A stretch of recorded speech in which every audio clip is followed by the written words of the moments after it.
손흥민 주장. 쓰라린 패배 속에서도 영웅적 기질을 드러내다 토트넘 팬들은 폭풍 속에서도 주장의 모든 움직임을 주목하고 있다. 토트넘 핫스퍼의 실망의 파도가 밀려들 때 등대가 되어 길을 밝히는 주장 손흥민은 팬들의 마음에 희망의 불꽃을 지폈다. 토트넘의 밤은 첼시에게 홈경기에서 1대4로 충격적인 패배를 겪으며 어둠에 끝났지만 그라운드 위의 붕괴가 강인한 마음의 울림을 덮지는 못했다.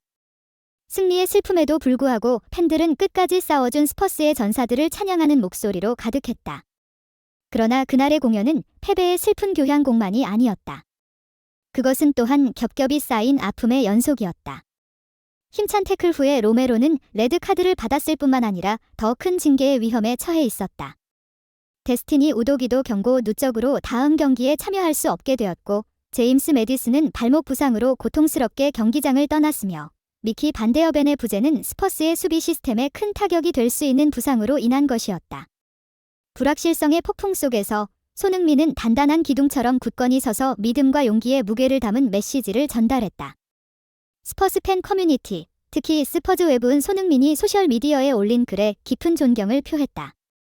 첼시에게 당한 패배의 소용돌이 속에서 손흥민이 개인 인스타그램을 통해 전한 메시지는 마치 서약과도 같아 그와 팀이 단지 일어서는 것이 아니라 다시 폭발적으로 반격할 준비가 되어 있다는 것을 약속하는 것처럼 보였다. 손흥민의 메시지는 마음에서 울려 퍼지는 호소처럼 들렸다. 여러분의 응원 소리가 밤의 힘찬 교향곡처럼 들립니다. 그것은 우리의 영혼에 불을 지피고 걸음걸이에 힘을 더해 주었습니다. 맞습니다. 우리는 넘어졌지만 우리는 실수에서 일어나 더 강해지고 더 단결할 것입니다. 동료들에 대한 자부심과 여러분의 지지는 제가 계속 여정을 이어가는데 큰 힘이 됩니다. 스퍼즈 웨브도 같은 감정을 표현했다. 그것은 아마도 슬픈 멜로디가 깃든 잊을 수 없는 밤이 될 것입니다. 하지만 토트넘의 전사들은 이러한 시련의 순간들이 자신들의 강인함과 뜨거운 축구 사랑을 증명할 필요가 있습니다. 아픔이 있더라도 우리는 주저하지 않을 것입니다. 선수들은 정비할 것이고 다가오는 여정에서 함께 전진할 것입니다.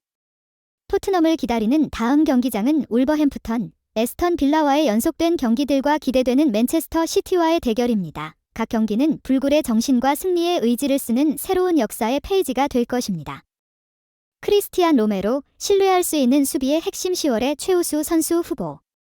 토트넘 호스퍼의 수비를 믿고 맡길 수 있는 핵심 선수들을 언급할 때 크리스티안 로메로를 빼놓을 수 없습니다. 그는 10월 내내 뛰어난 경기력을 발휘하며 당당히 월간 최우수 선수 후보에 오르게 되었습니다. 최근 경기에서 로메로는 각 볼터치마다 수비 능력과 기계를 입증하였습니다. 프리미어리그의 새로운 강팀들인 브렌트포드와 셰필드 유나이티드를 맞이해도 로메로와 그의 팀원들은 전혀 흔들리지 않았습니다. 그들은 단지 견고하게 서 있는 것뿐만 아니라 경기마다 우위를 점하며 토트넘 골대를 철벽처럼 지켜냈습니다. 로메로의 뛰어난 경기력은 놀라운 통계 수치를 통해 더욱 명확하게 드러납니다. 볼 컨트롤률이 90%에 달하며 적어도 4번의 슈팅을 시도했습니다. 그는 방어에만 집중하는 것이 아니라 공격 참여에도 적극적이며 동료 선수들과의 뛰어난 호흡을 통해 팀의 기회를 만들어냈습니다. 크리스티안 로메로는 자신의 포지션을 훌륭하게 지킬 뿐만 아니라 빠르고 민첩한 스트라이커들을 상대로도 과감하게 볼 다툼을 벌이는 것을 주저하지 않습니다. 그의 경기 읽기 능력과 즉각적인 반응은 토트넘의 골문을 여러 차례 구해내며 결정적인 방어 플레이나 세트피스 상황에서 위험을 해소하는 헤딩 등으로 두각을 나타냈습니다. 로메로가 토트넘의 경기 스타일에 미치는 영향은 빼놓을 수 없습니다. 그는 단순한 중앙 수비수가 아니라 경기의 리듬을 조절하고 후방에서 경기를 구축하는 데 도움을 주는 지휘자 역할을 합니다. 그의 플레이는 힘이 넘치면서도 부드러워서 감독이 반드시 필요로 하는 선수가 되었습니다. 로메로의 두드러진 장점 중 하나는 개인 수비 능력입니다. 그는 공을 차단하고 되찾는 것뿐만 아니라 상대 팀의 강력한 공격수와 직접 대결하는 능력도 갖추고 있습니다. 그의 민첩함과 결단력은 위험한 상대의 공격을 종종 무산시키는 데 큰 역할을 했습니다. 로메로가 보여준 바에 따르면 그는 단지 달의 최우수 선수로 선정될 자격이 있는 것이 아니라 토트넘 팬들에게는 조용한 영웅입니다. 그는 팀을 이끄는 등대이자 신뢰할 수 있는 수비 지점이며 스퍼스의 모든 전술에서 빠질 수 없는 중요한 요소입니다. 로메로의 존재감은 수비 라인에 힘을 불어넣을 뿐만 아니라 그의 모든 슈팅과 볼터치가 믿음과 결단력을 담고 있어 동료들에게 영감을 주고 있습니다. 손과 꼭 맞잡은 손의 대형 부상 토트넘 핵심 12+ 매디슨, 언제 돌아오나 복고 시점 미지수. 하스퍼웨이 연습장의 옅은 안개 속에서 손흥민 대장이 미키 반데 벤의 손을 꽉 붙잡은 모습은 단순한 동료애를 넘어서는 아무도 해명할 수 없는 가슴 아픈 수수께끼의 상징과도 같습니다. 우리는 그들이 다시 그린필드로 돌아와 팀의 완전한 힘을 가지고 올 수 있는 그날을 언제쯤 볼 수 있을까요? 반데 벤의 상태가 점점 더 악화되고 있을 때 토트넘 내부 소식을 전하는 기자 폴 오키프는 9일 한국 시간 자신의 소셜 네트워크 서비스 SNS를 통해 판더 벤을 포함한 부상 선수들이 여전히 명확한 부상 상황을 파악하지 못했고 다시 검사를 해야 한다고 전했다. 기자는 판더 벤이 이날 팀 훈련장인 호스퍼 웨이에 있었다. 그리고 SNS상에 떠도는 손흥민과 판더 벤이 함께 있는 사진이 오늘 나온 것이다라며 하지만 여전히 판더 벤의 부상 정도에 대해 명확한 해답이 나오지 않았다라고 밝혔다. 판더 벤 외에도 페드로 포로, 히샤를리송, 그리고 제임스 매디슨도 이날 훈련에 불참했다. 토트넘은 7일 잉글랜드 런던에 위치한 토트넘 호스퍼 스타디움에서 열린 첼시와의 2023-24 시즌 프리미어리그 11라운드 홈 경기에서 1대4 충격적 참패를 당했다. 대안 쿨루세브스키의 행운의 골로 앞서갔으나 콜 팔머에게 페널티킥 동점골을 내주더니 니콜라스 잭슨에게 해트트릭을 허용해 무너졌다. 개막 후 리그 10경기에서 8승 2무 무패 행진을 달리던 토트넘은 첼시전에서 첫 패를 당했다. 앞서 맨체스터 시티가 본머스를 6대1로 꺾고 선두로 올라섰기 때문에 토트넘도 승리가 필요했지만 첼시에게 일격을 당하면서 8승 2무 1패, 승점 26으로 맨시티에 1점 뒤진 2위를 유지했다. 결과보다 큰 문제는 핵심 4인방을 한꺼번에 이를 위기에 처했다는 것이다. 이 경기에서만 퇴장자 2명이 나왔고 부상자도 2명이나 추가됐다. 센터백 크리스티안 로메로는 다이렉트 퇴장, 레프트백 데스티니 우도기는 경고 누적 퇴장을 당했고 또 다른 센터백 미키 판더 벤과 중원 핵심 제임스 매디슨이 부상으로 전반전에 교체 아웃됐다.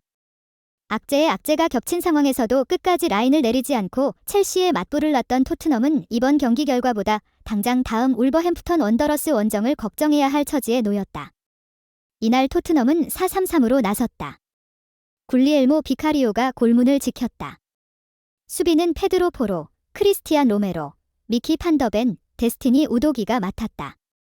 중원에서는 이브 비수마, 파페사르, 제임스 매디슨이 호흡을 맞췄다. 최전방은 손흥민이 가운데에 서고 브레넌 존슨과 대안 쿨루세브스키가 좌우에 섰다. 시작은 좋았다. 전반 6분 만에 행운의 골이 터지면서 리드를 잡았다. 비수마가 오른쪽 측면에 위치한 쿨루세브스키에게 연결했다. 쿨루세브스키가 왼발로 먼 포스트를 노려 슈팅을 시도했다. 공이 첼시 수비수 리바이 코릴 등에 맞고 굴절돼 방향이 바뀌면서 골문 안으로 빨려 들어갔다. 이후 토트넘의 악재가 연이어 닥쳤다. 1대0으로 앞서던 전반 35분 로메로가 박스 안에서 반칙을 저질러 페널티킥을 내줬다. 로메로는 첼시 미드필더 엔소 페르난데스의 정강이를 발바닥으로 밟아 비디오 판독 VAR을 통해 다이렉트 퇴장당했고 토트넘은 팔머에게 실점했다. 1대1로 팽팽하던 전반 막판 매디슨과 판더벤에 연달아 쓰러진 것이다. 매디슨은 전방 압박을 수행하다 홀로 그라운드 위에 쓰러졌다.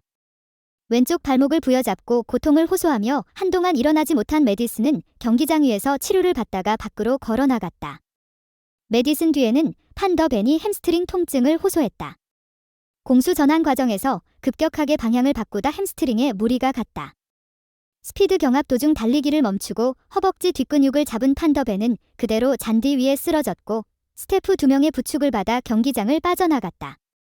매디슨은 치료를 마치고 경기장 안으로 들어갔으나 판더벤과 함께 동시에 교체 아웃됐다.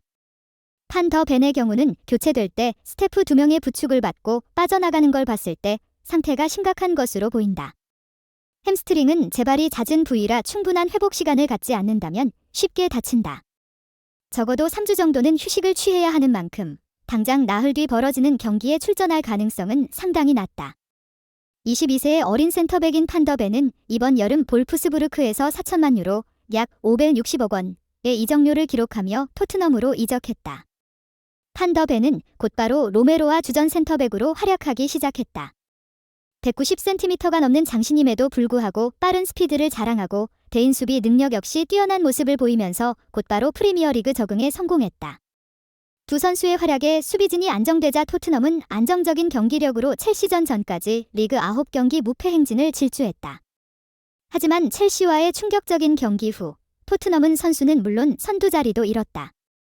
판더벤은 일단 훈련장의 모습을 드러냈지만 훈련에 불참했고 햄스트링 검사를 계속 받고 정확한 복구 시기를 기다려야 하는 상황이다. 한편 이날 토트넘의 공식 훈련에는 부상자를 제외한 대부분의 1군 선수단을 포함해 2005년생 유망주 수비수 애슐리 필립스가 U21 선수단 중 스트라이커 알레호 벨리스와 함께 모습을 드러내 눈길을 끌었다.